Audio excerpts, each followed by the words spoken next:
안녕하세요. 법 알려주는 남자 서초동 이병찬 법무사입니다. 이번 시간에는 파산 면책을 신청할 수 있는 지급불능 상태라는 것이 어떤 의미인지 한번 살펴보도록 하겠습니다. 법에서 말하는 지급불능 상태란 채무자가 변제 능력이 부족해서 즉시 변제해야 할 채무를 일반적 계속적으로 변제할 수 없는 객관적인 상태를 말합니다. 그래서 단지 그가 젊고 건강하다거나 장래 소득으로 일부 채무를 변제를 할 수 있을 것이라고 보인다는 추상적이고 주관적인 사정에 근거해서 채무자가 지급불능 상태에 있지 않다고 단정해서는 된다라고 판례는 판시하고 있는데요. 어떤 사례인지 한번 살펴볼까요? 채무자는 군대를 제대한 73년생 남자로서 신체적, 정신적으로 건강한 노동 능력을 갖고 있다고 해서 하급심에서 파산 신청을 기각한 사례인데요. 이분의 상황은 어머니를 부양하고 있었고 가족이 임차한 아파트에 무상으로 거주하고 있다는 점 등을 종합하여 보면 채무자가 노력하여 채무를 일부나마 변제할 수 있는 자력을 갖출 수 있는 것으로 보이므로 원심에서는 파산 신청을 기각한 사례입니다. 하지만 판례는 채무자가 과일도해상으로 76만원의 소득을 얻고 계속적으로 그 이상의 소득을 얻기 어려운 점, 이 소득액은 어머니를 부양하고 있는 채무자가 최저생계비에도 미치지 못할 뿐만 아니라 어머니가 장애인이어서 추가적인 지출이 예상되는 점 등을 고려해서 개인 회생하기 어렵다고 판단을 했습니다. 그래서 개인회생 절차를 이용하기 어려운 채무자가 개인 파산도 이용할 수 없다면 채무자가 갱생을 전혀 도모할 수 없게 되는 불합리한 결과를 초래한다는 점을 들어서 이런 경우 젊더라도 파산 면책을 신청할 수 있다고 판단을 했습니다.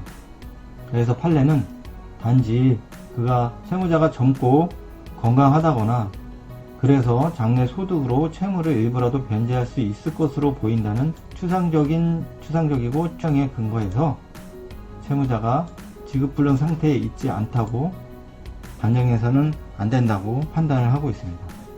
제가 진행한 사례에서도 채무자가 75년생 남자이고 부양가족이 배우자를 포함해서 미성년 자녀를 포함해서 2명의 부양가족이 있고 무직인 경우인데 이분 같은 경우에는 채무자의 아버지가 줄곧 채무자 명의로 사업을 하다가 모두 실패하고 이로 인해서 채무자가 신용불량자로 무직이고 아내 일을 돕고 있는 상황이었을 때 파산 면책을 신청하고 최종적으로 면책까지 받은 또 한 분은 67년생 남자였는데 사업에 실패하고 무직인 경우에 파산 면책을 신청해서 면책을 받으신 분입니다. 채무자는 유통사업을 하면서 2011년도에 법인으로 전환하여 사업을 확장하면서 은행에 2억 정도의 대출을 받은 경우가 있는데요. 사업에 실패해서 저에게 개인 파산 면책을 신청해서 이분도 최종적으로 면책을 받으신 경우입니다.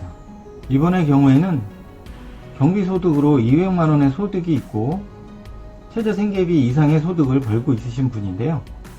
73세의 남자분으로서 고령이고 과거에 사업에 실패한 경력으로 파산 면책을 신청하셨던 분입니다.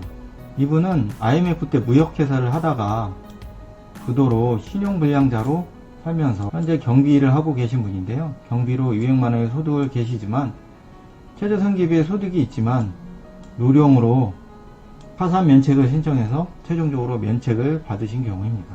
이렇게 젊고 일을 해서 장래 소득이 있다는 가능성이 있다고 하더라도 생활보호 대상자이거나 장애가 있으시거나 고령, 보증 채무이시거나 오래된 채무 등의 사유가 있다면 개인 파산 면책을 받으실 수 있습니다.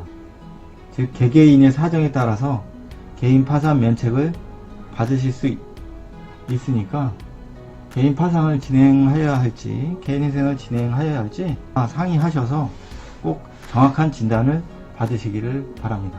이번 시간에는 개인 파산 면책의 요건인 지급 불능 상태가 어떤 경우인지 확인해 보았고요. 젊고 노동 능력이 있더라도 파산 면책을 진행할 수 있는 경우를 살펴보았습니다. 다음 시간에는 개인 파산 면책 절차와 기간에 대해서 살펴보도록 하겠습니다. 감사합니다.